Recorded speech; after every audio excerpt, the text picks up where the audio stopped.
And I think with Elon, you have to take the good with the bad, right? Crypto touted him for being an early adopter.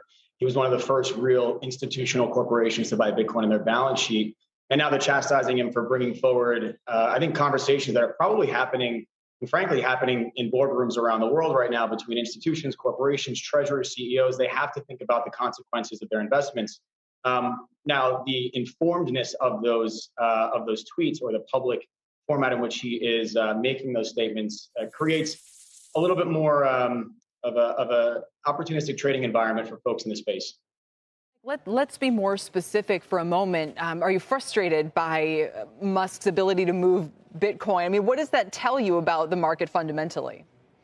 It's just another input, right? It's like any market or any asset. It can be impacted by a particular individual.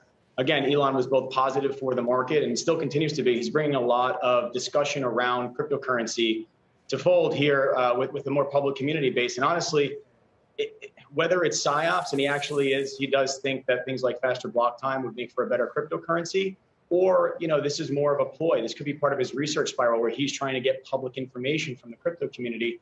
I actually am not frustrated. I think it's helpful for the broader long-term value proposition of Bitcoin for people to be more informed. And the crypto community is not afraid of sharing their opinion. Right. But I guess the analogy would be, what other asset class does somebody wield such power?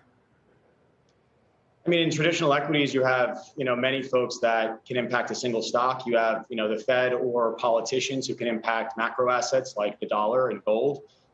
Everything in this day and age, open platform, large social platforms create that dynamic. It's not something that I think we can ever really avoid. Thankfully, with Bitcoin, you have a bit more of a distributed holder base and investor base. Nothing's changed long term. And like any commodity, kind of short-term price fluctuations are driven by demand, which can be influenced by memes or someone like Elon, but long-term value is really driven by supply. And if you understand Bitcoin and the supply dynamics, that's a game changer, both in the long-term supply of Bitcoin and sorry, go ahead. That's kind of what I wanted to ask you about, Mike. There was a very interesting article in the Times this morning by Daniel Kahneman, the behavioral economist, making a distinction between bias in decision making and noise. Would you call whether it's Elon or whether it's Paul Tudor Jones or any of these other guys who have talked about Bitcoin, that is noise, and what we really want to focus on is to strip that out as you look at it as an investment decision? That's variability, and what you really want to look at is fundamentals.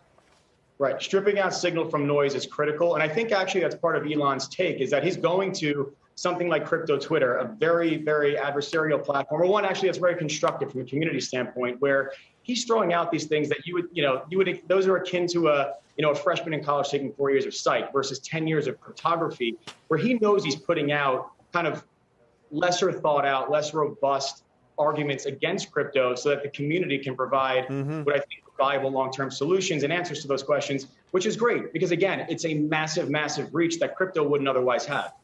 Mike, thanks for your perspective on this. We appreciate it. Shepard Smith here. Thanks for watching CNBC on YouTube.